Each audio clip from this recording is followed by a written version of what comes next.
spook easily stung. Have you ever explored the depths of fear? Have you ever wondered what depravity dwells within the imagination of a storyteller that prompts them to exhume horrors untold and expose those horrors to unsuspecting audiences? Some are repulsed, and some are shaken. However, there are those who are invigorated. So to those demented souls, we invite you to journey inward into the dark bowels of human imagination. Press play, and you will discover what's in the podcast. Kind of been drifting my whole life. I'm ready for something real. Are you okay? I'm gonna figure out what's going on in there. You, had no idea. How many people have you killed? A lot. Do you have to dress like Santa? It helps me slip from Billy into something else. Are you ready for this?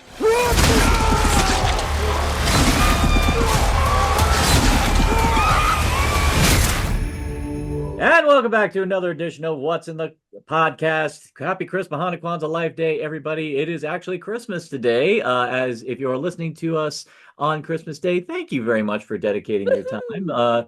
Obviously, my sultry, dulcet tones are obviously less irritating than the sound of a bunch of screaming kids like going, "Oh my God, yeah, this is awesome!" Or "Oh, you suck! You didn't get me this, you little PS1 PlayStation Plus pass to freaking Fortnite, and so I can get my latest skin, which doesn't really actually affect the gameplay at all." I don't play Fortnite. I really don't. I don't. I really don't. But fair. it doesn't matter because I don't deal with kids like that because they are naughty.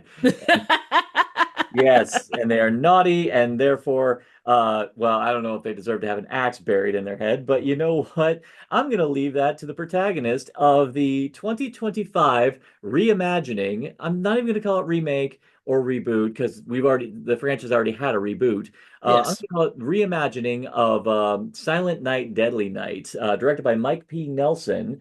Written and directed by Mike P. Nelson, the same director who did the reboot of Wrong Turn and also segments for VHS, I believe, 85.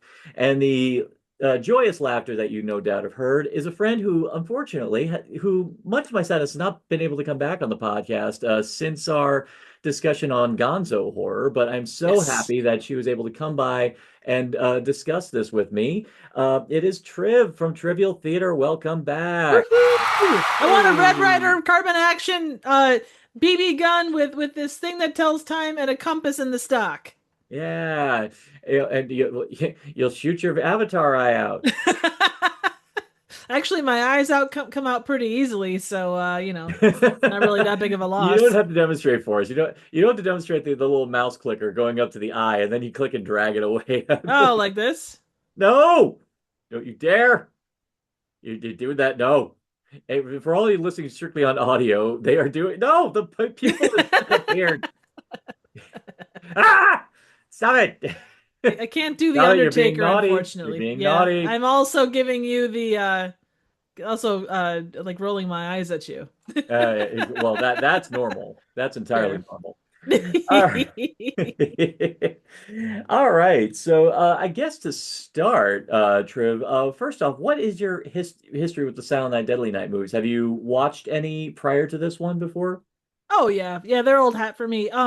I was rather with everything else in my life. I tend to be pretty late to everything, so I didn't run across the Silent Night, Deadly Night franchise until further into adulthood. But I always really enjoyed them, and the wilder they got, Oh, Jesus. oh boy, all the jokes that you could make about the later ones is fantastic. So. Yeah, I mean, last year, Lynn and I did a double feature review of the first two because the second one is basically, the first movie for like 2/4 of it. So so we like went ahead and did two of them on that. But honestly, I don't think people have taken the time to really talk about how bonkers the rest of the franchise was afterwards. Oh, The third one to me was just Nick size and pure boredom, but the fourth one of the franchise is a pretty much a prime example of why men should never ever write feminist characters ever. Not even Brian Yakuza? No. Yeah, Brian Usna, no. No, I love The Man to Death. Society is one of the greatest films ever made, but no, not in this case, no. And then you have the fifth one, The Toy Maker, which, well, I mean, it's about Christmas. There is Christmas elements in it, but the ultimate thing that you got to laugh about is the irony of the fact that Mickey Rooney, who was a notorious outspoken person against the very first Silent Night, Deadly Night, he is here in Silent Night, Deadly Night 5. Absolutely. And Irony just upon it. the name, I'm trying to think the name of his android son. It's not Oh, Pino. Pino. It's like Pino. Oh Pino, God. buddy, what are you doing? What are we doing, Yeah. buddy? Yeah. Oh my God. No, but I will say this though, I love the fifth one for how bonkers that movie is, and Oh I yeah. respect the hell out of it for it. But then you had the 2012 reboot, it's directed by Stephen C. Miller. That one, I mean, that was definitely a fun movie. It's a fun slasher, but um, man, that movie was just doing its own thing. I don't know if you ever caught that one. I have not seen that one. I actually didn't know that one existed. So what? Yeah, it was definitely a reimagining of it. I mean, I kind of feel like it was setting out to kind of honor the original's kind of exploitation grindhouse roots because it Mhm. definitely goes a lot harder with the gore and the kills, but it has a very dark, cynical sense of humor, which when you're ready for it, it actually makes for a very fun viewing experience. I actually really do enjoy it, but I think my only niggle with it is that the resolution kind of falls apart in terms of the big reveal of who the killer is Ah, in that gotcha. one. So, but apart from that, it's honestly a fun movie, and you do get a great hammy performance by Malcolm McDowell, and you even have Jamie King Oh, actually being a really great heroine in the piece. So nice. there's a lot of benefits. There's a lot of pros on that film that I say make it worth watching, and it is on Tubi as well. Nice. But So would you say that it's closer to, as a reimagining, is it closer to Black Christmas 2006 or 2018? It sounds like it's closer to 2006. Like that kind of yeah, quality and yeah, I would homage. say you know what? That's actually a really good comparison. It definitely has a lot in common with the 2006 Black Christmas, especially in terms of tone. Because yeah, the Black Christmas 2006, yeah, that one was definitely and more of an exercise in exploitation tribute. So yeah, good Nice. good comparison there. Good Well, comparison there. But occasionally. yeah, but we're here not here to talk about that today. We are That's talking right. about yeah, today we are talking about Mike P. Nelson's Silent Night, Deadly Night, which has now been confirmed to be nothing more than a reimagining of the original. So, what was given everything you encountered with the first set of movies? What was your attitudes towards this one when it was coming around? Before it came out, I knew it was coming out. I had seen some of the early like artwork that like the posters and stuff. But that I went in as blind as I could, to check it out because I just wanted to let this one be its own thing. The one thing about this year is we've gotten quote reimaginings or legacy sequels or whatever, however you want to classify them, that have Yeah. been very good in terms of something like fifth or Final Destination 6. Oh yeah, And Final then, Destination Bloodlines, which oh, we've sung praises about, has been fantastic. I I defend I Know What You Did Last Summer. I kind of really enjoyed the ballsy swings that one took. oh, fair, very fair. Yeah, no, I mean honestly, but then again, it also comes from a place from the fact that I was never fond of the original to begin with, so I didn't Yeah, mind them taking those swings. So I get it if other people don't like it, but I yeah, don't have a lot of issues with it. I think that it was kind of poorly put together. I mean, none of them are great, and I don't have any strong feelings about them.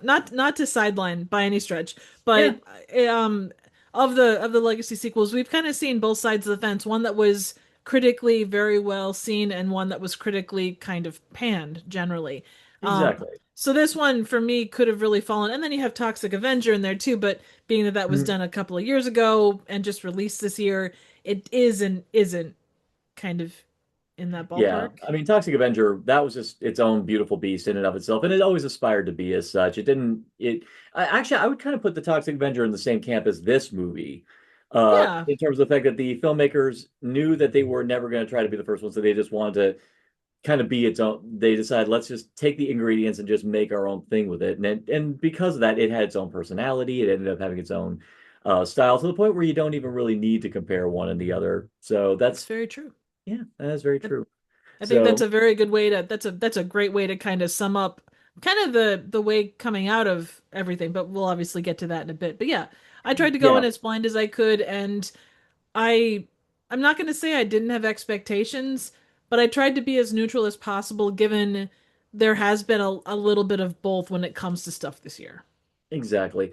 I think for me, I did have a minor bit of hype on this one because the film stars Rowan Campbell, who has been a great fixture in the horror community recently. I mean, of course, controversially, he was Corey Cunningham in Halloween Ends, a film which I love the hell out of the David Gordon Green trilogy, and I actually really enjoyed the ballsy moves that were done with Halloween Ends. And I will say, I cannot wait for when that Halloween comes around when we tackle the David Gordon Green trilogy. I cannot wait for that. Nice. But he also made an appearance in The Monkey, which he had a scene stealing performance in. So Oh, so good. yeah, so when I heard that he was going to be taking the lead on a reimagining of Silent Night, Deadly Night, I immediately lit up saying I am on board. And then even finding out Mike P. Nelson did this because I loved his work on the VHS movies. I was like, yes, this is all going to work for me. And then for extra measure, I think around the Ruby Modine, who's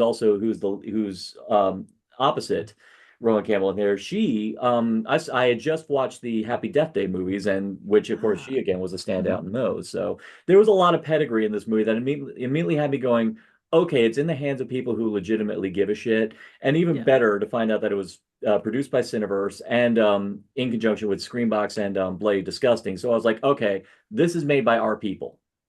absolutely so. Yeah, which is always, I think, one thing that's been making me happy in the horror community is the fact that our people are now have their own companies making their own. I think this is kind of the thing that Terrifier kind of helped build is the Yeah. idea of independently produced films outside the system where they're able to make the films they want to. Because if memory serves, I think this one got released non-rated, I think. I wouldn't be surprised. I'm not sure one way or the other, but it wouldn't surprise me given the general level of gore. Like I don't think it's over the top. It's certainly not Terrifier level, but it does have So, some very distinct kills. So oh, immensely so. Immensely so. Like yeah, kind of which well, okay. Since I've never really had this chat with you, like I've never really had this chat with you about slashers and the like, so I'm always intrigued. So I'm definitely intrigued to hear your own attitude towards them. So, like, what do you look for in a great slasher? Like, it's what is it that you kind of that makes you light up?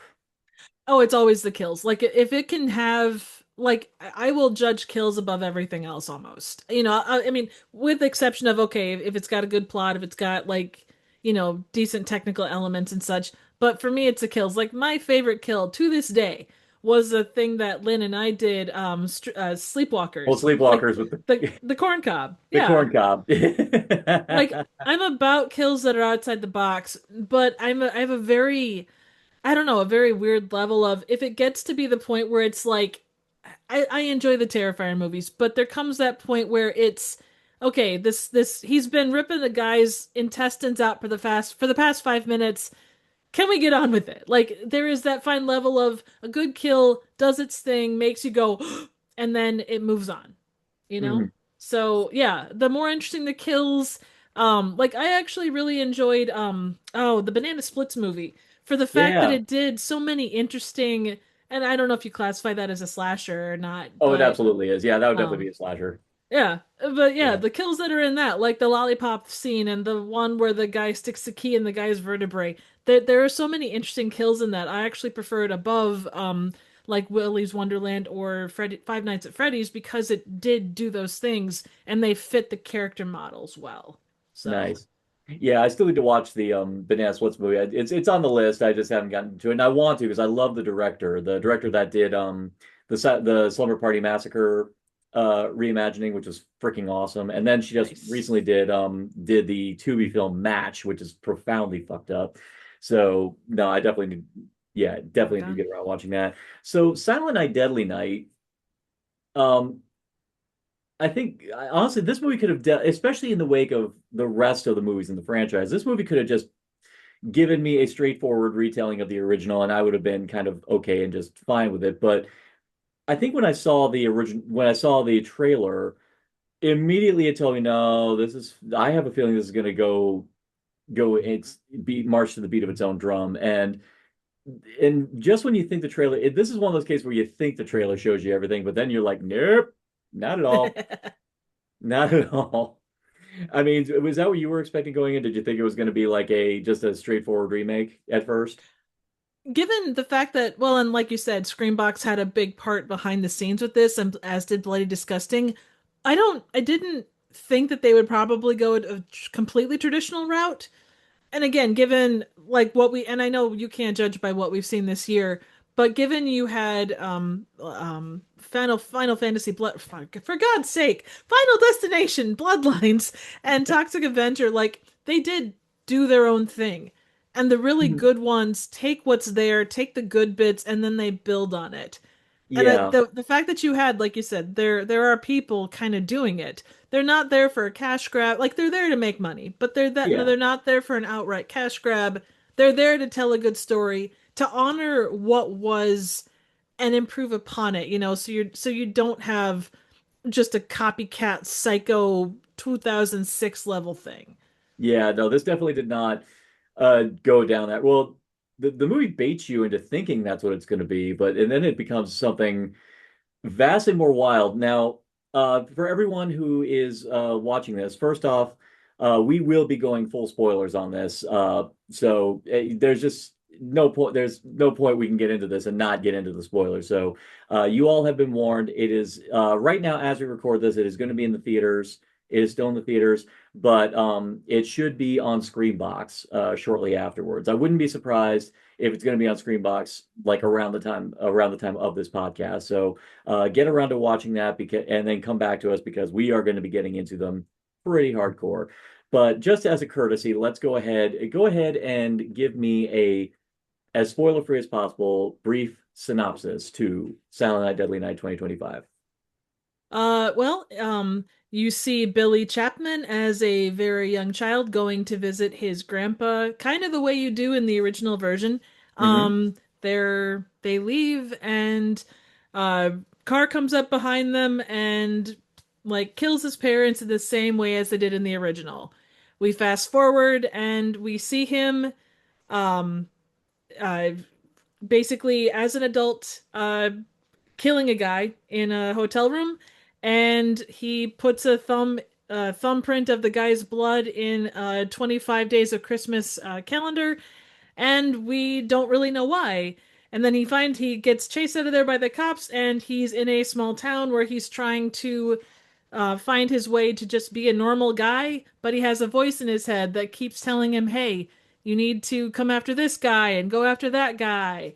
And then we he goes from there, and all hell breaks loose. He kills Nazis. Yay! Yeah. Oh yeah. Sorry, that was terrible. I That was, apologize. hey, you just want to talk about the dead Nazis. And I will say, I'm going to preface this.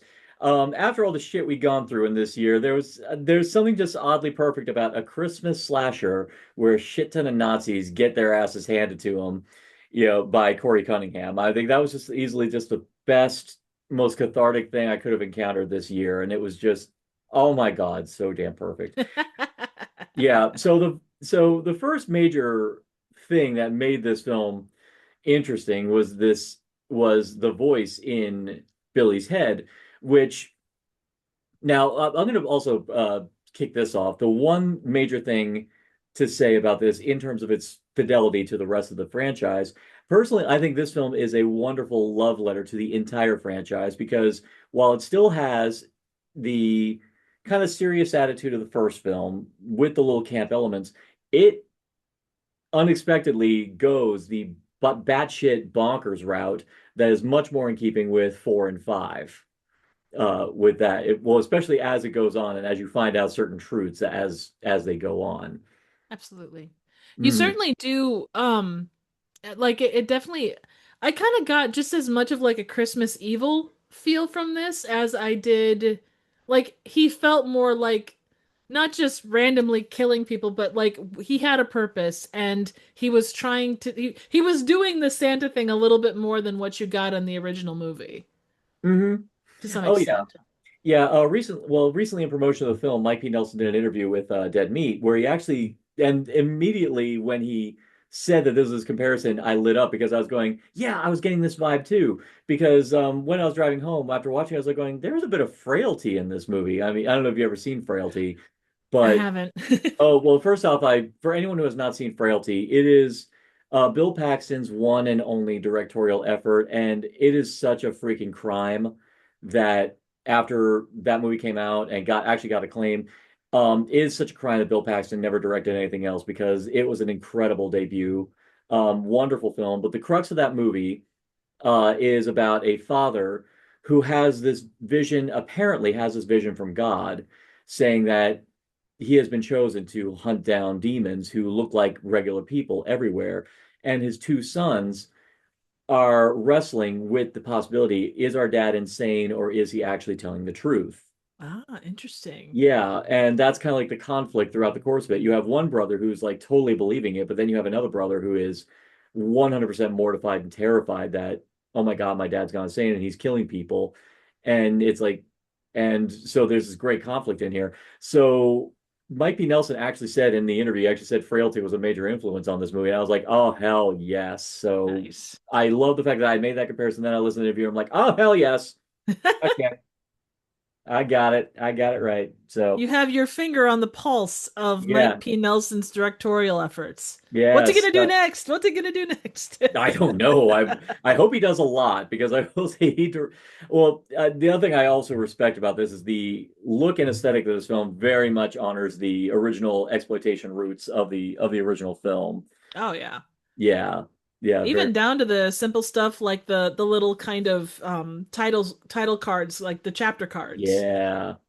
Oh, precisely. Yeah, this film has the attitude. It's got the attitude of the original film, especially well, the thing I was wondering about because the trailers sold this out to be like something more balls to the wall, but that's one of our popular terms on the show, I'm realizing. Oh But yeah. yeah, I was going back listening to the episode, I'm like going, I say balls to the wall a lot. There's a lot of Yeah. balls on that wall. Um, Are they smashed though? Because that's going to be the big thing that makes you a horror podcast. well, maybe when I do a episode devoted to that to Antichrist, then we'll talk about Smash Balls. Um, yeah, so, no, that's a lie. I'm never going to tackle Lars von Trier because Jesus Christ, that shit I don't want to get into. That's Yeah, fair. yeah, but the trailers made it out like this is going to be a wild, crazy Bonnie and Clyde kind of movie. So, but the movie when it starts actually commits to trying to have the kind of serious tone of the original film because for as melodramatic as the original film is, it is still a serious movie. Yeah. Funny enough. Yeah. Which is crazy given what comes in 2 through 5. They go wild. Yeah. Well, I think by the time the third one came around, I think they had said pretty much all bets are off after the madness of Garbage Day. And the second one, that's like unintentional madness. That just came about because of sheer laziness that ended up turning gold. Yeah, that's That true. yeah, we just had to accept that. But so I was kind of expecting this film to actually play up the camp value, but you can imagine my astonishment when this sucker still kept things pretty damn straight, just with a great low key sense of humor. Agreed. And I think that's if it had gone to camp, I think you would have lost people. I mean, in the Yeah, same way, not to divert again, but the same way that Toxie did. There was a lot of goofy humor, but it wasn't it served the plot. yeah, Everything that happened, it was still within the realm of what was going on. yeah. There was still a heart to that movie. Like it, I think it remembered that the fundamental thing about Toxic Avenger is the heart. As long as a Yeah. film has heart, then you're good because that's the key thing about Toxie is that he is a sweet, genuine, a good-natured person. Hidden, well, as Lynn always likes to point out, the ultimate non-toxic male is ironically a toxic irradiated mutant. Oh man, to be more like that. Yeah. Oh no, we all need a little toxie in ourselves.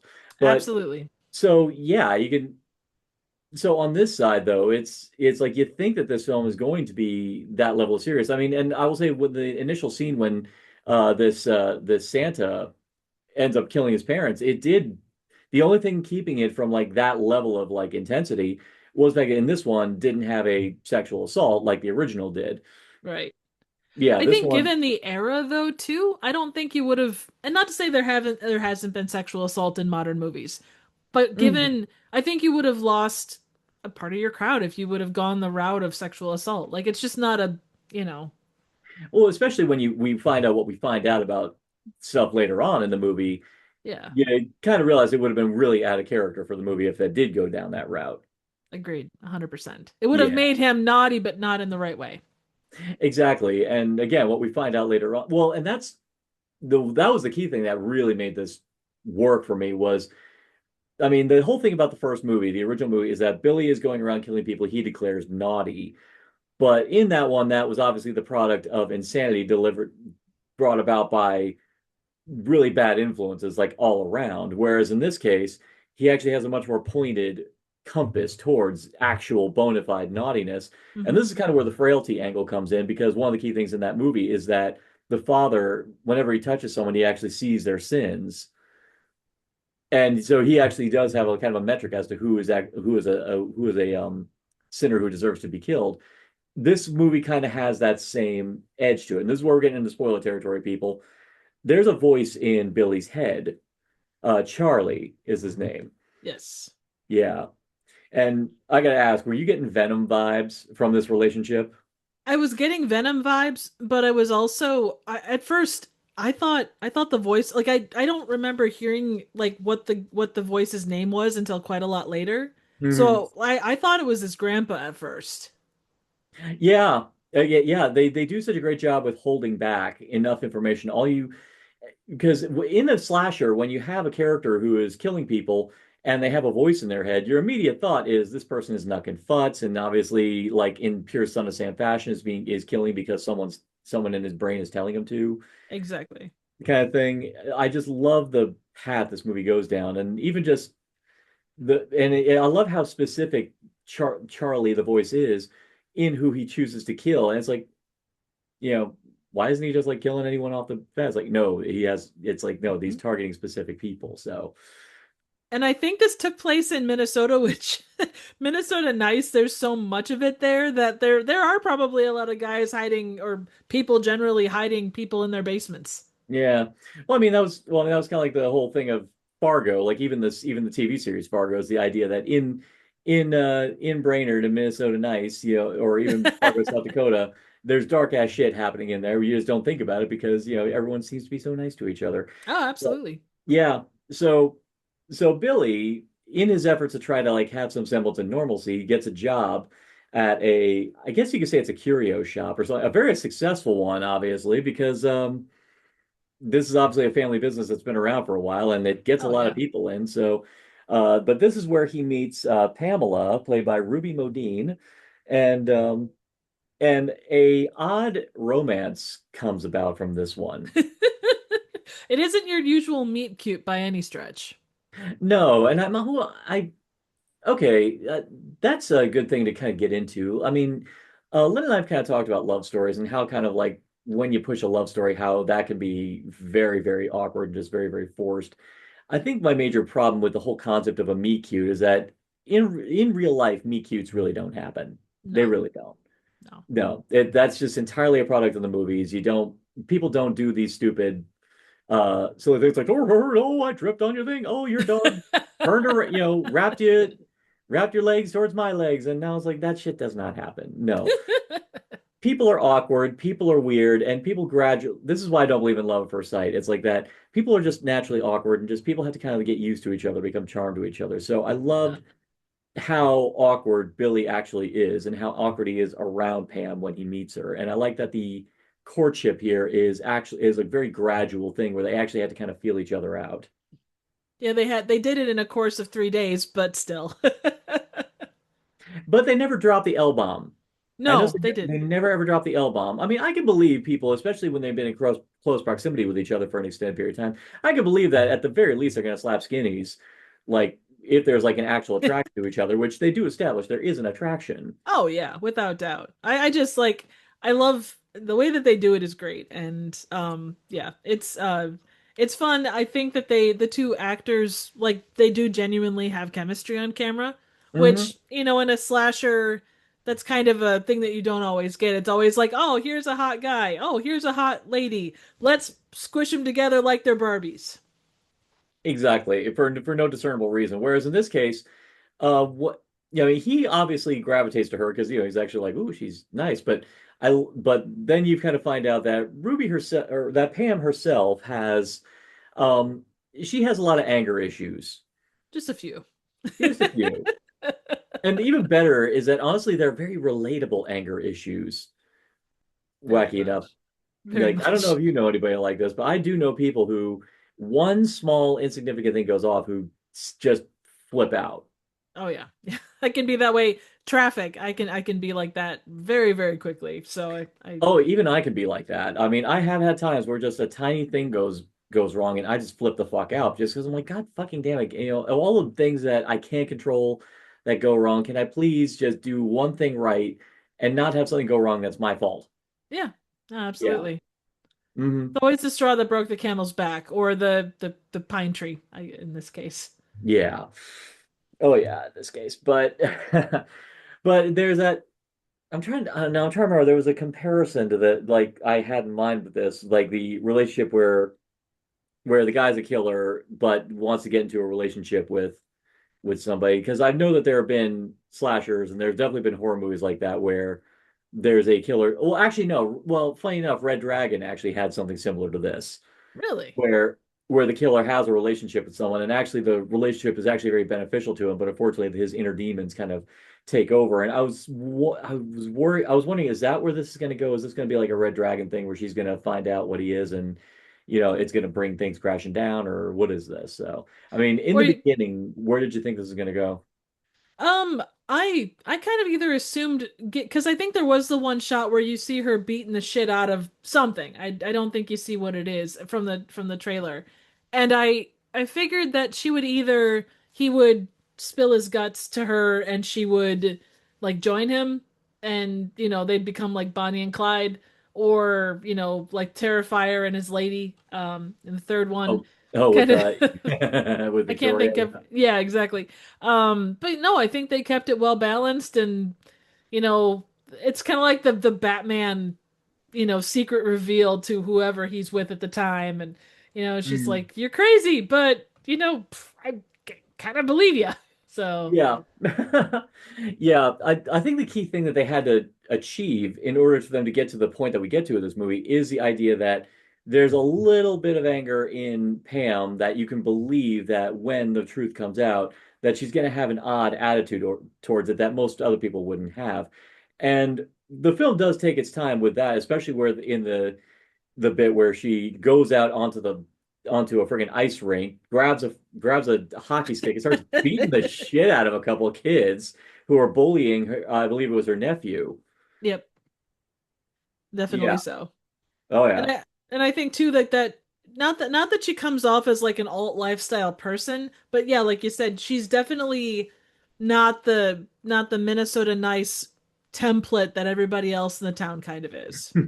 No, I would actually say that that goes to her dad, Mr. Sims. I think her dad was well, his dad was immensely trusting. I mean, because Billy comes in with a resume, which in this day and age, people would be like checking and checking. Yeah. Even small business would be checking that shit. But I admit, I was like, I guess Billy sold himself really well to get this guy to not only hire him, but to actually be kind of cool with the idea that Billy was making eyes at his daughter.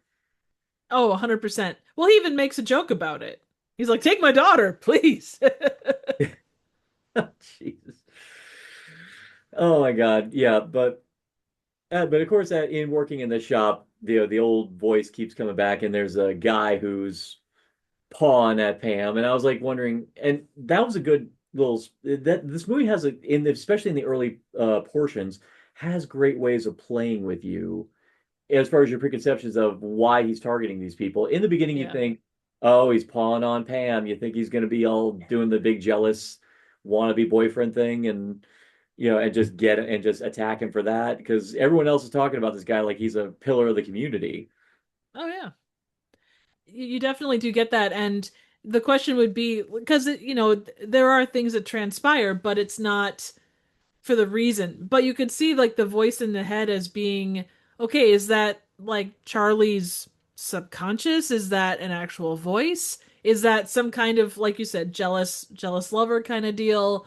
What's, how is he going to react to this, is he going to be like White Knight kind of guy? No, sorry, not White Knight, like chivalrous guy coming along doing the thing, or where is he going to go? So, Yeah, what is going to come from this relationship? I mean, is Billy going to be the that guy who's just going to kill anyone who's because another extra element comes involved in this is someone named Max who is constantly calling Pam, and Pam is done with this guy clearly.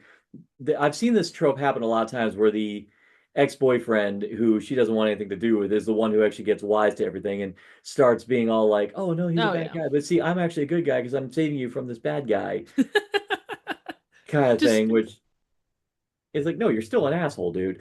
yeah.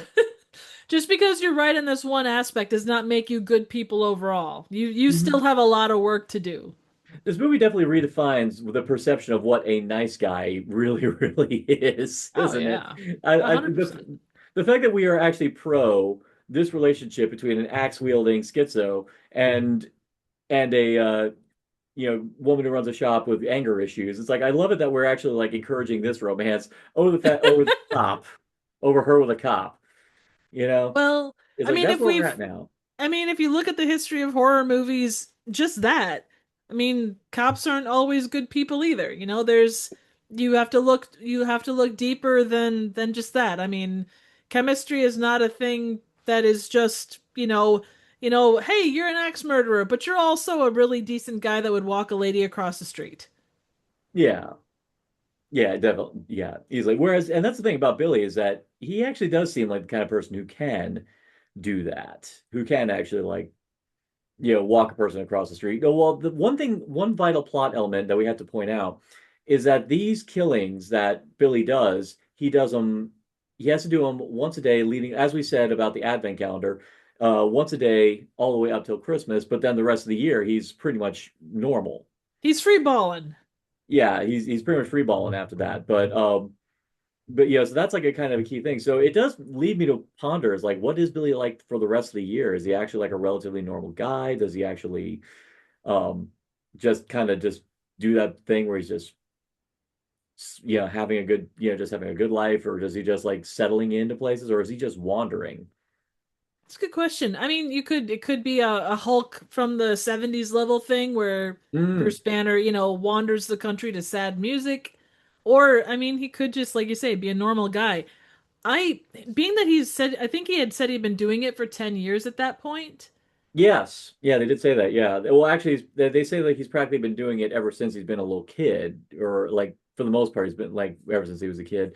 Well, they do set up something. Well, they do set up his backstory. They do give us a full backstory where we find out that Billy has had a horrible foster life where I think Charlie first manifested when Billy was, among other kids, suffering horrible abuse at the hands of his foster mother. Yeah. Yeah, like pretty damn horrific abuse to the point where she's like practically poisoning the kids. Yeah. And didn't no, she got knocked down the stairs. He didn't get knocked down the stairs. Yeah, well, the stairs were definitely involved, but ultimately, and big pro to this movie is now, how do you feel on the topic of basically nostalgic nods to a movie? Like when a movie does like big old see the little see the fun little thing that we're doing right there? You I, I I know? really I really think it kind of falls into like everything else, like a good kill. If it's done with intent and it stands out enough for those that know to be like, "Oh my God, there's the thing." But it's not Hmm. necessarily like a big bold neon sign telling you, hey, did you see? Hey, did you see everybody? They did the thing." That whole thing. Yeah. I mean, Um, for as much as I love it, I will say Ghostbusters Afterlife was a sinner in this regard, where they just like thrust fan winky nods like right in your face. And I'm like going, yeah. I don't care about the Twinkie. I don't care about the Nestle Crunch bar. Just leave Oh, it. the Nestle Crunch Bar about did me in. I was like, okay, really? Really? I don't know if he gonna really leave that shit in his pocket for that long, I mean, or even just the Twinkie. I mean, I can forgive Bokeem Woodbine saying who you gonna call, but I mean Yeah. there's only so much I can take, people. Whereas in this case, in the case of Silent Night, Deadly Night, we have two kills in this movie that are kind of like new versions of the classic kills from the original. I mean, of course, the antler kill, the antler impalement, and the sled beheading. But I feel like they achieved this great thing where in the heat of the moment of the scene, it just feels right that the kill goes this way. Where yeah, you could say it's an affectionate nod to the original, but still feels right for what's happening in the movie right there in this moment. Well, I think that not having it in there, just because like you're in Minnesota, there's sledding. There was also a couple of others. There was Lights as a Noose. There was the arrow Yeah, kill. there's what? Um, Which one? yeah. Well, Um, the lights the light strangulation from and yeah that was from the original, but then there was also the same thing in Silent and Deadly Night 4. There was actually one of the few Christmassy things in Silent and Deadly Night 4 was when Clint Howard killed a guy with by strangling him with Christmas lights. mhm. Yeah. And I think too, like not to say that you have to confine yourself to Christmas or winter related kills, but I Mm-hmm. think to miss those opportunities would be called out as much as too much nostalgia in that respect. Mm-hmm. Oh yeah. Yeah, no, yeah, if you're not careful, it just comes off as tacky and it also comes off as like incredibly forced. I mean, uh there was a little part of me kind of disappointed was like I would have been disappointed if Garbage Day didn't get mentioned in here, but at the same time though, I didn't want it to be as forced as it was in the 2012 Silent Night where just some guys walking in with garbage like, "Oh, what does he think this is? Garbage Day?" Whereas here, it's like, no, you just see him working and then the guy goes, "Hey, need you to take this out. It's Garbage Day." Did you also see the fact that it was Ida's trinket tree and it was Ira's toys from the original? Oh yeah, Pam and her dad, yeah, their last name is Sims, which is the last name of the guy who ran the toy shop in the original.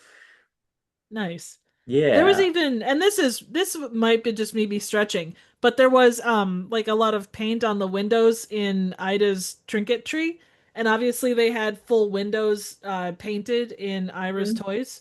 So yeah, I don't know. yeah. I could be out in left field there, but that was like it was a small thing. I don't think it was necessarily. They probably looked at that and went, "Hey, let's just toss a little something there to fill in whatever gap." Maybe there was some naked guy across the street and they just needed to cover up the window in that particular space. That's what I'm choosing to believe. Hey, you know what? If I found out that there was a habitual streaker, running around showing off his shrinkage, I mean, I would probably want to, mist up the windows too, just so I don't have to look at it.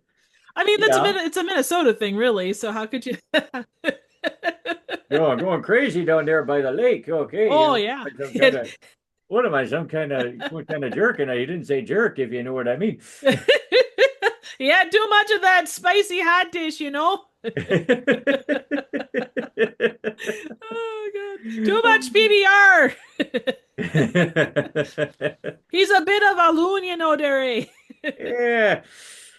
Oh, yeah. So moving along, so the time comes where him and where Billy and I keep wanting to call her Ruby because that's the name of the actress, but no, where Pam and him start getting along. He actually goes with her to the hockey game where he witnesses her beat the shit out of the kids, but he ends up meeting the acquaintance of a cold looking woman in the back who just seems like a kind of an obnoxious like witch, and you're like, yeah, she's kind of obnoxious, but I wouldn't say bury an axe in her. You're still I love the fact that this is the point where you're still wondering about Charlie in his head. You're wondering, is he just picking out people at random? Because at this point we didn't know that the guy from the shop that got the axe buried in his head, you still don't know that he was actually a horrible person Right. at this point yet. All you know is like this voice seems to be picking people out of the woodwork, and it's like, what is it exactly that's motivating them? This was the major moment, and I think that this is the moment that I think for a lot of people I think is going to sell them officially on this movie is that we find out that was like, okay, why are we following her? Yeah, she's a bitch, but it's like, does she? And then all of a sudden she gets in there, you walk in there, big old barn party, Nazi barn party. Immediately, my brain's going, oh yeah, get that axe. Well, it goes further than that because at first everyone is just dressed up like Santas. So you Yeah. see the first part of the barn and it's just guys dressed up like Santa and you know women dressed, sort of Santa-esque as well. And Yeah. yeah, then they go up to the thing and it's like, oh, full on swastika. Okay. Full on swastika, but then you look at all the tables, and the tables have light fixtures, with lights coming out of these spokes on the swastika. I was like going, oh my Oh my God. God. I was like, it's a soft and quiet Christmas. Jesus Christ. Can you imagine like having to be like the prop manager on this and order those? Oh my God.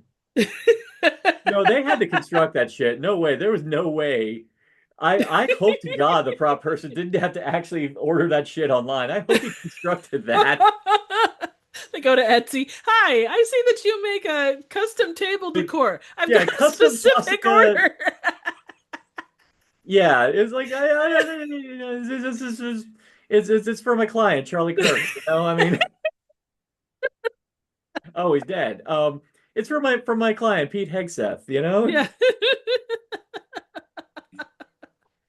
Oh my God. Oh yeah, we go there. I go there. Shit, I don't fucking care.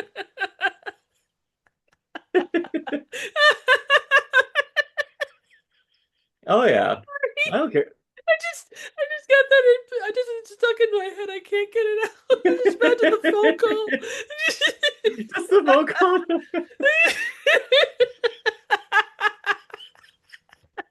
It's like, oh no, we're getting these light fixtures for JD Vance. He said that his girlfriend needed some kinky wear to go on. Of course, he's referring to the couch.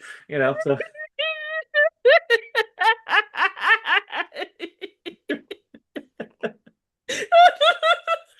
for those who do not realize, What's in the Podcast is a insanely left-leaning podcast. I don't know if we've made that abundantly clear at this point.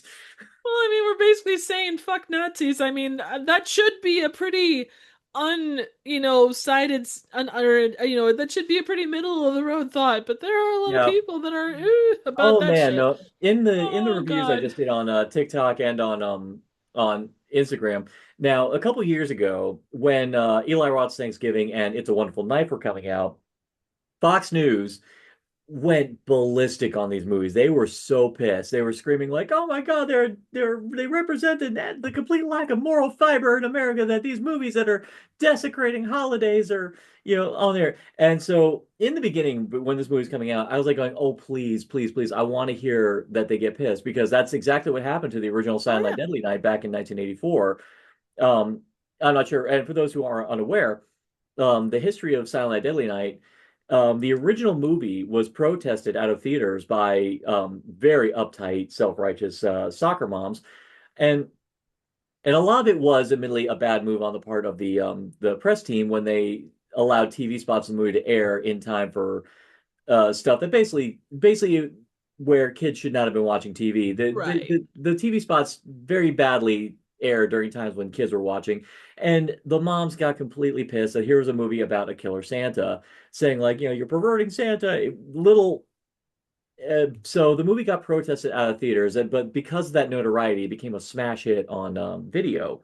Right. So I was hoping against hope this movie would generate that level of hype where people are getting pissed about it, like Fox News condemns the movie.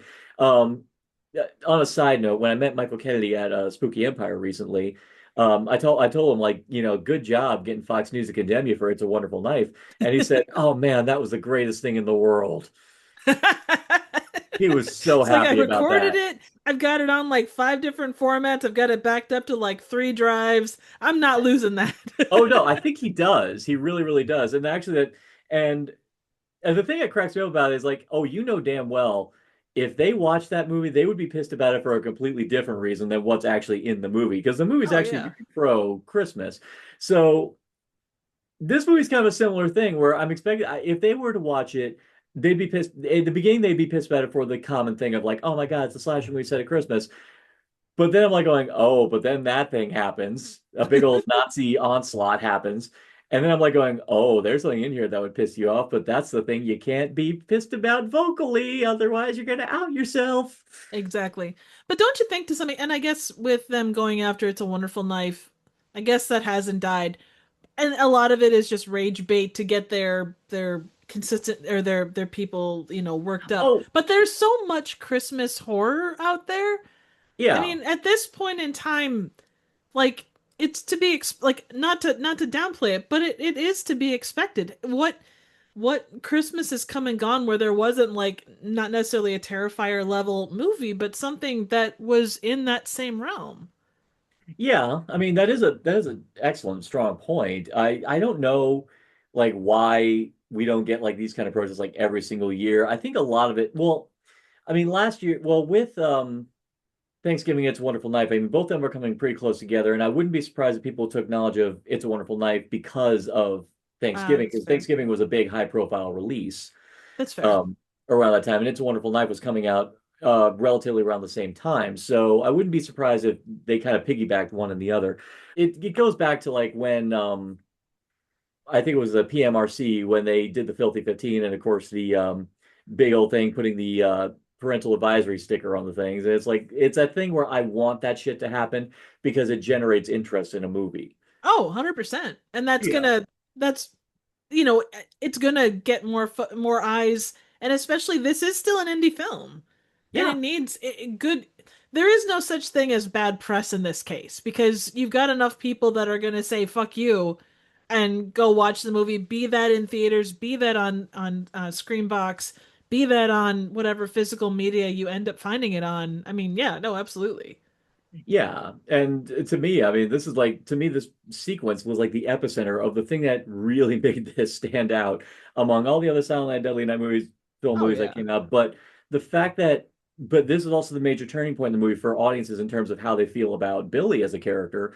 And I think that was a great strategic choice to have him do something that, yeah, is basically vigilante justice, but it's the kind of vigilante justice we can get behind, slaughtering a shit ton of Nazis. So there's a little part of me going like I feel like they did this to this magnitude because up to this point we still did not know how we 100% felt about Billy because still at this point we still don't know if he's killing innocent people yet. We don't know what is happening. But then when he finds this nest of vipers, um, he, and that he actually makes an active effort to kill the shit out of every single Nazi in that room, there's a great there I think there's a big turn in our audience in the audience's like shift towards being loyal to Billy because it's like, well, he's not that bad. He's killing Nazis, you know. I'd rather take the serial killer, the career serial killer over the fucking Nazis any day. So it's like so at this juncture when you're still not 100% sure about Billy and what he's actually doing, I mean, did this change your perception of him? Honestly, I kind of from the start it kind of gave me supernatural vibes, like the show Supernatural. Uh-huh. So I kind of I didn't know what his thing was going to be, but it kind of just had that feeling of okay, there's more to this than what we're seeing. It didn't feel quite like the original did. But even if it was, he was a likable character. Like he was Yeah. quirky and weird and kind of goofy, but in a very endearing way. So from the start, I didn't have an issue with him, popping people off. I mean, you know, for whatever his thing was going to be, I was kind of on board for it. Yeah. Yeah, because it actually doesn't come out till afterwards that about the first person he killed in his living room. Well, actually, no, there's a freaking great bit where mother comes in with her kid and her kid's on his phone, futzing about, sitting in the dining room right next to the room where his fetid corpse is. And I Oh, that God, was awesome. And yeah, very truthful. Like everything that kind of so happens in truthful. here is, yeah, exactly. It is what you would expect out of people today. Hmm. Oh God, yes. Oh God, yes. Oh. And like you were talking about before with those little moments of comedy, there is a very good joke, not a joke, but a like it is a very funny moment. Yeah. Oh yeah, and it's yeah, so subtle and so and I love the film just is it finds that right perfect balance. Like it never wants the humor never feels out of place, but the tone is just the right amount of serious, but the movie's still fun. Then we get to I think this comes after the moment when and this is the one where I was and I like that they play up that this could go wrong in so many ways, but where Billy is forced to wear the Santa suit because Oh, unfortunately he yep. fucked up and killed the guy who was their regular Santa. And again, they play up how wrong this could go the entire time. In fact, he still has the utility knife in his hand, Oh yeah. hiding away. I was like, oh no, how's this gonna go? Is this gonna go bad? Is this gonna go bad? I mean, I don't know if it was going to go that bad, but I was like going, how rough is this going to be? Is he gonna cut a bitch? Is he gonna cut a bitch? Just no, just poke him. Oh, you've been naughty, little girl. Poke with the knife or with the Hmm. with the utility knife. But I think too, like his ability, because he's been at it long enough, it goes to show that he's a master over his own like senses. If that Hmm. makes sense. Yeah. Well, I mean, also the idea that when you've been doing it for clearly as long as he has, um, it does say it's understandable how you can have a hard time controlling yourself, especially when you very clearly wear the Santa suit as kind of like your battle shroud. Oh yeah. And by this point, you're probably used to wearing it as a form of like body armor or something that you wear. Like, well, it's kind of like a soldier. Like they actually say, like for like the career soldiers who basically spend a lot of their life in the shit, a lot of times they have a hard time shutting it off, especially when they're wearing Oh like yeah. fatigues or anything like that. So that's the idea where obviously the Santa suit is designed to be like kind of his battle armor. So wearing it probably is like setting him is kind of like getting him bubbled up. But I love the whole bit where Charlie in his head, Charlie in the brain is talking him down, actually talking him through it. Oh yeah. Um, so I was like, so such a great little moment, but pays off because him and Pam finally slap, so finally get what was it Joe Bob says, made the sign of the triple hump squid puppy. That's pretty good. Yeah. Something like that. He's got pages of them. I'm like, where the fuck are you getting most of these? But It's I don't remember what it was in relation to, but they talked about if you want to, there was this guy gangster in a movie talking about how he threatened people. He's like, I'm gonna take this fan and I'm gonna shove it so far down your throat, and then I'm gonna do this other thing, like pick a bunch of random stuff. It's almost like Mad Libs. Just like, yeah. okay, find random item, find other thing, use analogy, use another analogy, and it sounds like a vague enough threat where it could literally mean anything. Hmm. Oh yeah. Yeah.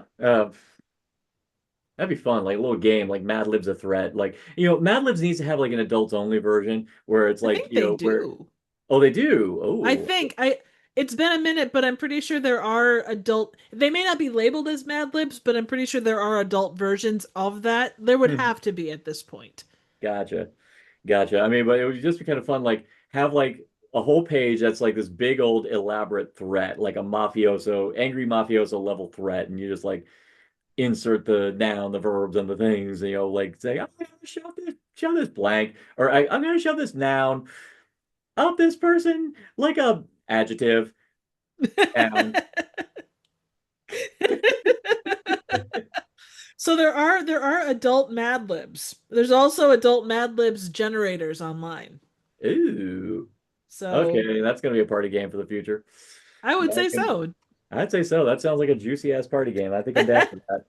That's excellent. On the subject of the Santa suits, I adore when he like opens up the box and it's got like six or seven Santa suits and he like hangs them up in the closet. Okay, I was so happy they addressed this because I'm like going, well, first off, it's clearly he obviously has to stock up on these like all the time. So because it would just be weird if he's going to take these things into the laundromat and cleaning up because people be like, wanting, dude, what the fuck are you doing with your Santa suits that you got to clean them every day? Yeah, I'd be kind of worried about that. So I love the fact they addressed that, the idea that he's got like a shit ton of Santa suits in the closet. Do you ever think that they I suppose that his killings are far enough apart, but can you imagine them like going through the places that like so like Amazon or Temu or whatever, and they're like, okay, this guy purchased 250 Santa suits in the past, 10 years. Yeah. Book them, Dano. Yeah, I'd have to wonder about what he's doing to order these things. Well, I mean, the one thing at least that he says that there's no constant as to where he is.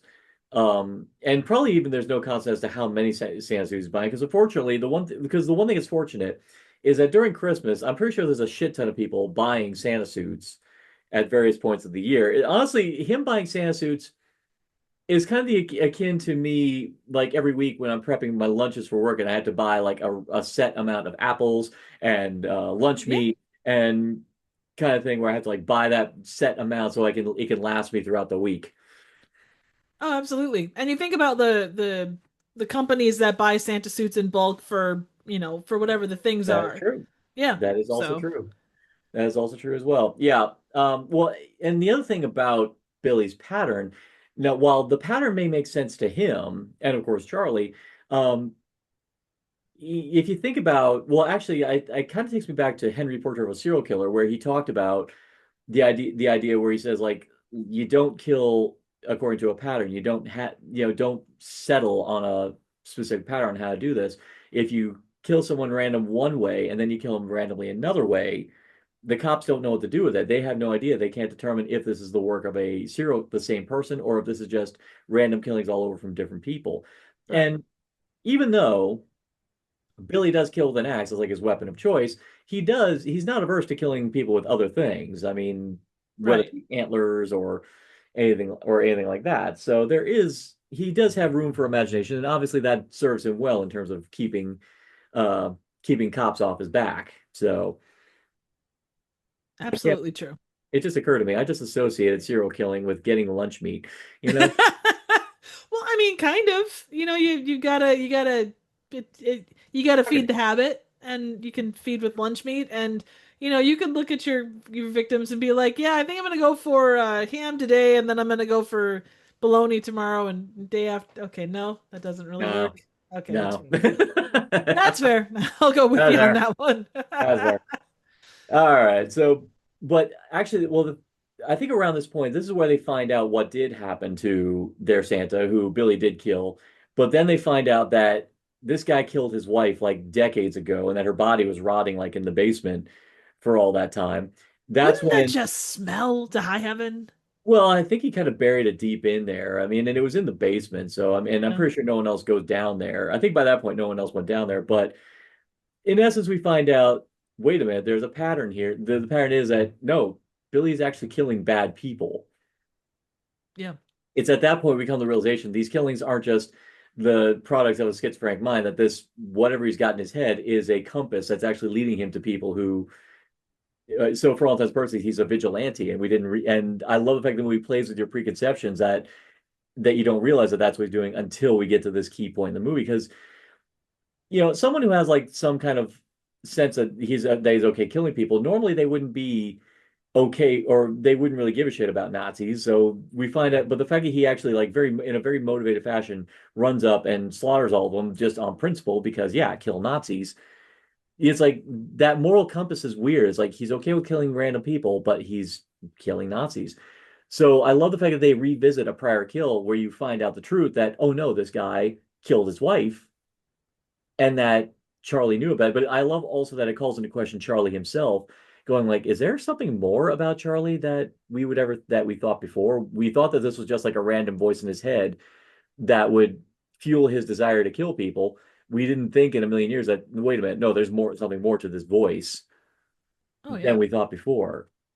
But don't you think too, and maybe I'm thinking too, I'm getting too deep into it, but if he tried to kill the soccer mom or the hockey mom chick, like, and he was gonna do it there, he was gonna have to kill everybody else, otherwise he would have left witnesses. Oh yeah. Well, yeah, that is actually good food for thought. Yeah, the fact he was probably going to have to do that as well. Yeah, that would have been awkward. But he I mean, also chose a specific place to go and to see. So mhm. yeah. Yeah. And it wasn't just for the nice tabletop candles either. No, definitely not for those. Definitely not for those. Yeah. Mm. So yeah, so by this point, him and Pam have, the relationship's obviously doing well. Things actually seem to be looking up, even with Max, her ex-boyfriend, um, looking into Billy. I mean, even if he did look deeper into Billy, he probably would have saw that, that he probably would have assumed like, oh no, he's fine and all that. But unfortunately, now one thing that has been constant at the second he arrived at Ida's is that there are missing children posters like all over the place. Like we find out that there is a snatcher going around kidnapping kids, and that's where. And I was like, the second I saw these wanted posters, I'm like, this is going to come back in some form or another. Absolutely. Yeah. I mean, in what capacity, we have no idea, but that's when tragedy strikes, and Pam's dad Cat actually walks up on a minivan and sees a kid tied up in that thing, and unfortunately, this results in him getting killed. And he And splatters his brains all over the window yeah, of the car, which I was happy to see that they did clean off. hmm oh yeah. Well, honestly, I'm impressed that even though the blood splattered on the thing, I'm actually kind of impressed that the bullet didn't pass through and shatter the window of the car. That is true. Well, he's Because got a thick head. I was about to say, in point blank range. Now, I wouldn't know what a guy's skull would do with the trajectory of a bullet, but I'm pretty sure that bullet would have gone through his head, especially at that range. I don't know. Mythbusters, get on that shit. Shoot a man in the head so we can find out if that's what would happen. You know, we already know what a paint can will do to the head. Yes. Yeah, exactly. But by this point, but obviously this tragedy, and this is actually legit sad because we do see that Pam's dad really does like Billy and that he actually does kind of condone this relationship. And it there is a sadness here because you do feel like Billy, even after Christmas is done, Billy could have actually found himself a good place here, like with someone who actually legitimately likes him, a girlfriend who gets him, or who actually like sees him. And I always love an era of tragedy where you feel like right when they're on the cusp of actually having something good, shit happens that just completely derails it. Oh yeah. Yeah, It that's has to. It has to push everything along and to push him where he needs to go. hmm Oh yeah. Oh yeah. But so oh man. So what was your now? Obviously, this was good. The truth was always going to come out for Pam eventually. So what were you thinking, like when it got to the point when he finally told her everything? Given and I guess the anger does not equate to to loving murderers by any stretch, but I Hmm. felt like they could like she could definitely understand his vibe. Like the way like with everything that happened and whatnot, and being from Minnesota especially, I feel like there was probably a good chance that she would understand, you know, because there's a lot of weird shit that happens in Minnesota. Been there many times, so Okay, I was like wondering. I was like, you sound like you have a lot of insight into Minnesota. I have a little. I know a lot of people from there. But no, I think that, and I, this is a very cynical thing to say, but being how much time we had left in the movie, I felt like she was going to have to at least give it some credence of, okay, I don't necessarily believe you, but I trust that you're not, it's true to you if nothing else, and you have your reasons for what you do, kind of a deal. Yeah, I think she also rationalizes, like, listen, if you were just some random psychopath who just kills everybody, you probably would have killed me and my dad like a long time ago. Yeah, exactly. Yeah, you would have killed him practically as soon as we met. So it's clear that you, even if it's not real, you clearly believe this. Right. There is method to the madness. Yeah, precisely. So I like the fact that she rides it, that she rides along with it. But I also like that she's also kind of fueled by her grief and here's someone who is actually, even if he is Nuck and Futz, is still actually actively wanting to help her bring justice and actually save her and actually like get justice for her dad. So I like how there's a kind of like the wheels going on in her head, like going, he's insane, but simultaneously he wants to help me and he doesn't want to kill me because he would have done it already. I like the wheels are turning in her head, and I even like how Charles is going, I kind of like her. Yeah, she's a keeper, man. Do you kind of get like, and I'm, I should have in mind like a good example of this, but uh, uh, uh, he's kind of a tragic figure, isn't he? Like Billy, he's kind of a like Yeah. from the minute he gets rolling, like that he's not going to survive. Like Um, like things aren't going to turn out, but he is going to give it his all, and he's going to do everything he can for the people around him. He's kind of like Kyle Reese a little. yeah, yeah, no, that's a very good comparison. Yeah, definitely got a Kyle Reese vibe to it. That's another pro about this movie is that there's such a great open-ended where I was like going, this could go one way or the other. Either, he, they both succeed and they walk off into the sunset together, or yeah, or the other course where he dies, but she kind of goes on in his stead. But the thing that the movie still, up to this point, the thing that they still are keeping us ambiguous on is whether or not Charlie is real in his head, or is it just some kind of schizophrenic manifestation of his trauma from what happened when the Santa killed his parents. I love the fact that they stay committed to that ambiguity. It's kind of similar to what they just did in Twisted Metal this past season with Mr. Grimm, where we as the audience are seeing him suck people's souls, but for everyone outside looking in, they just see some guy doing some weird shit to a dead body, like just going, "Ah," kind of thing where no one knows what the fuck are you doing. So I love the fact they play that up going all the way to the tail end of the movie. Even when he lays out the story saying like, "Oh yeah, I ended up getting possessed with the spirit of Charlie because it turns out Charlie was hunting down, bad people, and it turns out my parents were bad people because they were actually killing my grandfather so they can get his inheritance." Kind of thing, which good little in there for us to know how he's able to travel around because obviously he's living off the inheritance that he got Oh from his yeah, parents. definitely So so. yeah, so nice little out there, but yeah, so this whole time we still think, okay, so he's only killing bad people, but in the end, is this voice in his head still just some manifestation of his sense of justice, where he's like using this voice to kind of like be his divining rod just by his own natural instinct, or is this bona fide? You really don't know that for sure until the tail end of the movie. Very true. And the way that Hmm. they handle it, like you say, they handle it so well. Hmm. Oh yeah, absolutely. And but of course it does lead to a big final climax where, and actually a really great kind of very low key but also still very tense sequence in a ball pit of all. I love that so much. That's such a that's such a wild concept, but I kind of see where he's getting at there because it would actually dull. It would create noise, but also like kind of dull the noise because obviously you can't have kids in a metal box like jumping around. That would make noise. So having ball pit in there would kind of like. So I'm not giving anyone ideas or anything, not how to kidnap kids, but no, that's such a wonderful low key like thing, which I didn't even think about. I was like, that's really well done. Oh yeah. But but yeah, and also a great bit where the Snatcher, grabs Pam, and then there's the where is he? Like he buries himself in the ball pit, and I was like, "Ah, good bit of tension, good bit of tension there." But yeah, well, and we also find out that Max unfortunately was in on these snatchings too. Yeah, definitely Yeah, did. Did you I really like the fact that they kind of circled back around to the Elroy's, was it Elroy's trees? yeah, Like the guy at the open and yeah. then The guy the at the actual open. tree. Yeah. Yeah, we find out that I guess, this whole, well, actually, what was it exactly?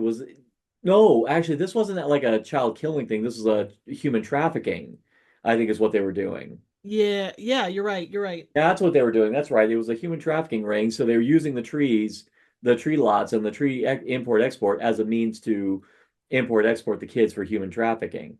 Oof. Yeah. Oh, that's just, That's well, dark. either way, it's not nice. So No, no. okay, so that's fascinating. Okay, because I was wondering why there were aspects of it I was like kind of curious about. Okay, now, all right, that makes a world of sense now, and also would explain why he was able to get in and out and with Max because he was paid off with Max. So I Yeah. was like, okay, all right, sense is made now. So Woohoo! yeah, so for Minnesota, yeah, this is like Fargo levels of corruption here going on here in this town. We've got friggin' Nazis and we got human trafficking. It's like going, Minnesota ain't nice No. It has moments. It has moments. at Well, you've moments, never but been to a Viking football game. That's all you need to know right there. Jesus Christ. I wouldn't even want to go to a football game actually played by Viking. Well, actually, no, maybe I would. Like actual Vikings would be a little different than the Minnesota Vikings. I'm Yeah, being I don't mean to be rude towards Minnesota. There's a lot of cool people there too, but like they have the world's largest twine ball, so how can it not be at least sort of novelly yeah. cool? But Hey, it's worthy enough for a Weird Al song, so you know what? You know what? Yeah, we got that. they also have the Spam Museum, so hey. I'm pretty sure it's a long, illustrious history of pressed meat. So, Yes. yeah, I'm sure. Oh. But yeah, so at the end of it all, Billy unfortunately gets killed, and but now we see truly, well and truly, that that it is indeed true, and now the consciousness of one ends up transferring to the other, and so now, and what was it in the recent interview with Dead Meat, they actually said like, wouldn't it be kind of cool if at the end of it all, or if you did decide to do a sequel to this, um, what if it now? Well, now you have a means for Rohan Campbell to come back just by like talking with her, yeah, That or would be cool. talking through her head. Or actually, I was joking with Matt Kanopka, at Kill Horror Critic. We were joking with each other, like going, wouldn't it be kind of fucked up if they did a sequel and then they did a kind of like a ghost thing where Billy's ghost is like following Pam, and then they have this one moment kind of like where uh Patrick Swayze inhabited uh Whoopi Goldberg, but it would be like that where she's. Well, it would be kind of funny where we think it's like a big old sex scene where they're having sex with each other in the bed, but then just do a wide and just see her like flicking her bean or something like that, or just like playing with herself on the bed, like as if he's in bed with her. I'm like, that would be funny, So it right? kind of be like Frighteners meets Ghost. Yeah, kind of thing. That'd be kind of freaking funny. As long as Charlie's not in there too.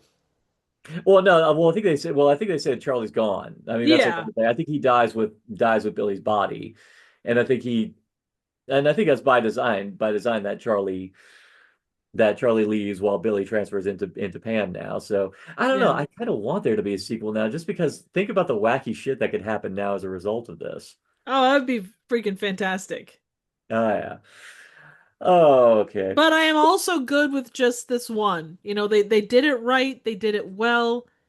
Hmm. The balance of being able to let for lightning to strike twice. Not that I don't trust like Michael J. Nelson or Michael J. Nelson. Michael Michael P. P. Nelson. Nelson, like Michael Pete P. Nelson. Nelson's talent, but God, with things like that, you have to balance that so carefully. Yeah, you kind of do, but a little part of me wants to, not for nothing, but also I just love seeing Rowan Campbell and especially Ruby Modine really get a chance to shine like they do. Oh Especially in yeah. this, if they did a sequel, it would be great to see Ruby Modine really kind of take the lead and actually kind of get in the Santa suit herself to do a lot of the killings. It would just be good. There's Now, part of me wanting to see it, but I understand if they do a one and done, that's totally fine. So. now, would she be Santa or would she be like an elf or Mrs. Claus or Krampus? How would she show up? I think she should just balls out put on the Santa suit, Yeah, I just with agree. the beard and everything. I think she just do that because it would be it'd be well, first off, it'd be heteronormative to have her dress up as Mrs. Claus or something like that. I think it would be kind of fun just Fair. having her just put on the Santa suit just because that's just the battle armor that they got to wear. It'd just be kind of fun to see her do that. It'd be funny. Absolutely. I'd love to see her as Krampus. I think that'd be pretty cool too. That'd be pretty awesome too. Wouldn't say no to that kind of But thing. the chains and stuff, you probably would make too much noise. Probably, yeah. But that being said, the chains with hooks on the end, that would make a badass weapon. Ooh, that would be Ooh, cool. that would be cool. I love it. Oh yeah, some good kills Plus right there. BDSM gear, for when she gets it on with Ghost Billy. Ooh, oh my God, no, no, no, no, no, no. Well, all right, everyone. If you're watching the video version, you can't see either of our waists right now. So yeah, we're thinking some stuff right now. Oh no, I don't know what you're talking about. I not I know exactly what you're what? talking. I know. No, I what? know. What? What? I don't know what you're talking about. What? Huh? Don't do the thing. All right. So yeah. So all right. That is pretty much the rundown of Silent Night, Deadly Night 2025. So to cap it off, let's go ahead. Give me your top kill in this one. Oh, that's hard. Oh, but for a challenge. Oh no, let's make it harder. Let's make it with that is not the Nazi onslaught. We cannot do the Nazi onslaught because that just That's fair. That's fair. yeah. Yeah. I like the classics. Like the light noose to me Hmm. was classic, outside the box. Like it was away from his weapon of choice. I just enjoyed that one. Yeah. Oh yeah, no, that is a good one. I would say for myself, just because I think as to go back to what I was saying about how this movie did nostalgic nods, but did it in a way that felt perfectly organic. I feel like the thing that punctuates my point on that, pun intended, is when they do the recreation of the antler impalement, where you're so caught up in the physical altercation between young Billy, and his foster mom. You're so caught up in that and just through really good editing, they show the antlers falling down. or at the very least positioning themselves in a proper way. I like the fact that it's edited in such a fast and frenetic way that you actually don't have a lot of time to think about that this is going to happen until it finally does. Right. So in terms of it being a great nostalgic nod to the original, but also just doing a really great um, way that it still feels fresh and new. I'm actually gonna give it to that. I think the only thing that would have made it even more perfect for me is if the foster mom was played by Linnea Quigley herself. Oh, that would have been cool. That would have been so awesome if they actually scored Linnea Quigley to come in, play this character, and then once again impale her on the antlers. That would have been honestly, that would have rocked my world. It would have made me so happy just to see Linnea Quigley doing it again, and even better, do it in a completely different context.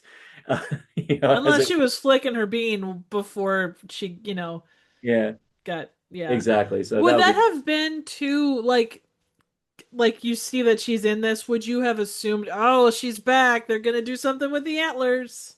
You think? not particularly because again, because the great thing about that kill is that you actually don't really notice the antlers until it's too late. Ah, fair, fair. Yeah, you don't really notice it until then. And honestly, it would have been kind of hilarious because then you would have been like, because then like right when those antlers come around, you're just going, oh, come on, no. So with that, that is Silent Night, Deadly Night. So as a final wrap up, have you watched any new horror movies that you feel are worth mentioning? Oh, that's a good question. I need to look at my letterboxd quick.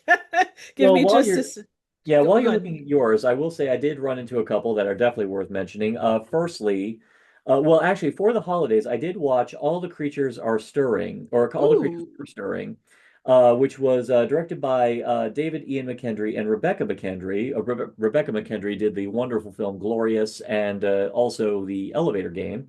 It's a anthology film where a couple go into a theater to watch some experimental theater on Christmas Eve, and the anthology revolves around cinematic versions of these one acts that are being performed while they're watching it. So it's a fun ass it's a pretty damn fun ass movie. Um, but it's a good Christmas anthology with some really good segments and a great wraparound, which actually has a pretty awesome payoff to boot. So lot of good there. Stop it. Letterboxd is doing a weird thing. Let's see, another Christmas themed horror film. I actually am trying to jump into the Blumhouse's Into the Dark series that's been on Oh, Hulu, and nice. I watched this one called Puka. Oh, like the Irish Ghost.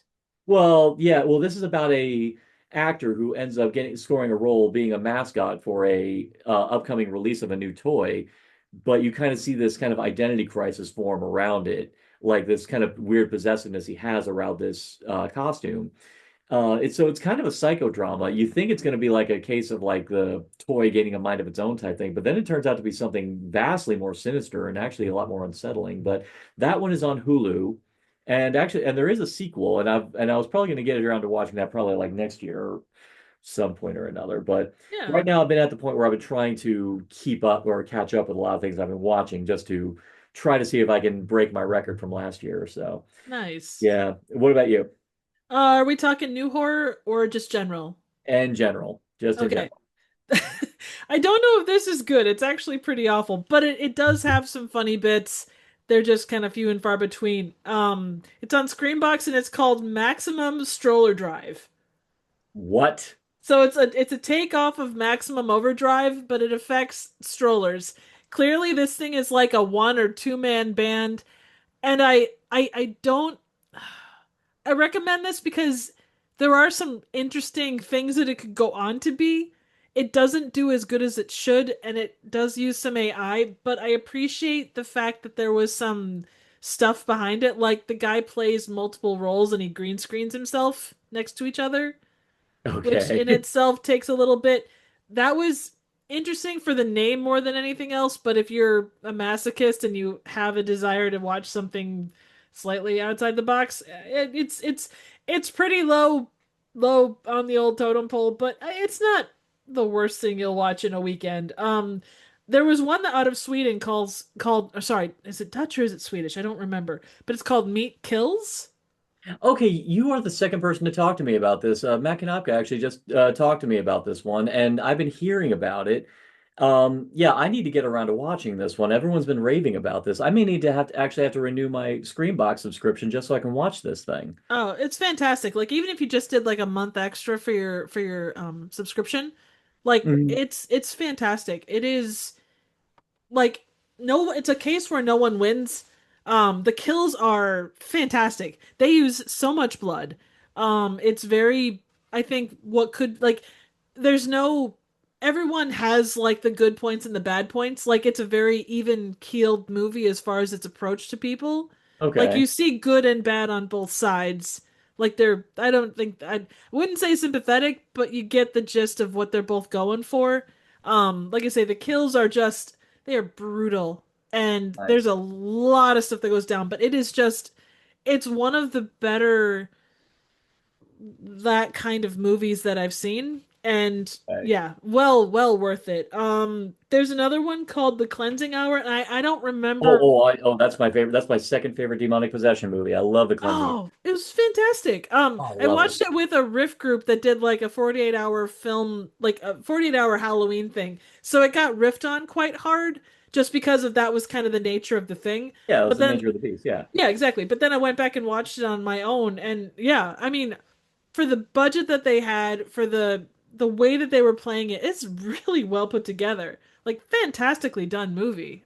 Yeah. Oh, I Like love that movie. and just the way that they played off the social media aspect, the way that they played on faith, there was just a lot of good to it. The actors were fantastic. I thought the effects were pretty solid. Hmm. Um, I was looking through if there was anything else. Let's see. It's an old, well, no, I guess it's not new. I mean, the obvious ones like The Long Walk and Running Man were Yeah. really great. Um, Long walk. Everyone stay tuned because next after this will be the third annual Belial Awards, where the long walk will come up in conversation a bunch of times. oh Uh, man, yeah. that the last 10 minutes of that felt like the Amidala speech about Democrat or democracy dies to run through to Mhm. thunderous applause. It was Yeah. one of those moments at the end of there, it gave me goosebumps. It's like, holy shit. Um, But yeah, that and Running Man, like Stephen King adaptations are having a We, well, Stephen King or Joe King or Joe Hill well, adaptations. Richard Bachman to be more precise. Oh yeah, fair, fair. Yeah, Richard Bachman because Long Walk and Running Man were under his Richard Bachman name. Wasn't Yeah, I thought the Long Walk was no, which one was I'm sorry, I'm completely off in left field. I apologize. I that's watched okay. something else by Joe Hill and it got stuck in my head. Um Probably Black Phone 2. yes, that's what it There you was. go. Yeah, Black Phone 2 was Joe Hill. Yeah, or yeah, based off that. So, yeah, that's really all the new stuff, I guess. Yeah, There's a that's few other that. things, but nothing like new watches for me, but not specifically new watches as far as Mm. new to this year. So, Yeah, no, I've got a bunch that I've definitely watched recently that I'm like I kind of want to save for future episodes so I don't run the well dry. I mean, I will say though oh no, because it's new and I think it's definitely deserving of people's attention. It's a new film called The Thing with Feathers, starring Benedict Cumberbatch. It's a latest in the notch of grief horror. Um, okay, it's definitely a film I'd put in the same attitude as The Babadook, but ah, where it is once again about a widowed parent who unfortunately is now basically forced to raise kids on their own. In this case, it's a father who pretty much you could tell the wife kind of did most of the parenting job while he did the work. But now he's basically forced to. But this film but after his wife dies, he is now forced to have to raise these kids on his own. And his grief is kind of manifesting in the form of an anthropomorphic crow that seems to be mocking him, or you don't know 100% for sure what this crow is doing to him. It seems to be kind of giving him tough love, kind of mocking him. You don't know precisely what exactly he's doing. It's one of those movies that you have to kind of feel it out and you realize what is the real game going on. But it's a thing that's constantly interesting. It's a great movie. And also, I would cool. say this flat out, Cumberbatch is absolutely on firing on all cylinders when it comes to this movie. He is doing some hardcore. Um, emotive acting on this sucker. It's one where I would want to talk to him just like saying, dude, that movie must have been exhausting for you to make because Wow. he was putting himself through it on that sucker. But that one was Yeah. pretty great. That one, I don't know if it's still in the theaters, but I definitely know that it is. But I definitely know it will be on digital soon. But all right, so that is Silent Night, Deadly Night 2025. All we have left for this year is the annual Belial Awards, and also in January we are having Giallo-Airy, where we are devoting Ooh. the entire month of January to to Giallo films. Each week we will be spotlighting a giallo film, each one by one of the Italian masters, Fulci, Argento, Martino, and Bava. And each one will have a revolving door of hosts. So we got that to look forward to. But for you, Triv, give everyone your socials. Where can they find you? You can find me at Trivial Theater on Instagram, Blue Sky, Twitter. I don't do a lot besides post my information on there or my latest reviews on there. So stop by any of those and say hi. I'm also obviously on YouTube at Trivial Theater. I just did Blood Freak, which is a great turkey man or man turkey movie. Because I'm late to the party as per usual. I've got a PSA riff coming up next, and then I'm hopefully going to do something for Christmas, and then hopefully hit the new year running with some interesting new stuff. So, Yeah. stop by and say hi. Definitely. Okay, everybody, and I've already given you all our details of what we got coming up next, so stay tuned. And if you wish to delve into the dark bowels of human imagination, ask yourself the simple question, what's in the Thank you for podcast? joining us on this edition of What's in the Podcast.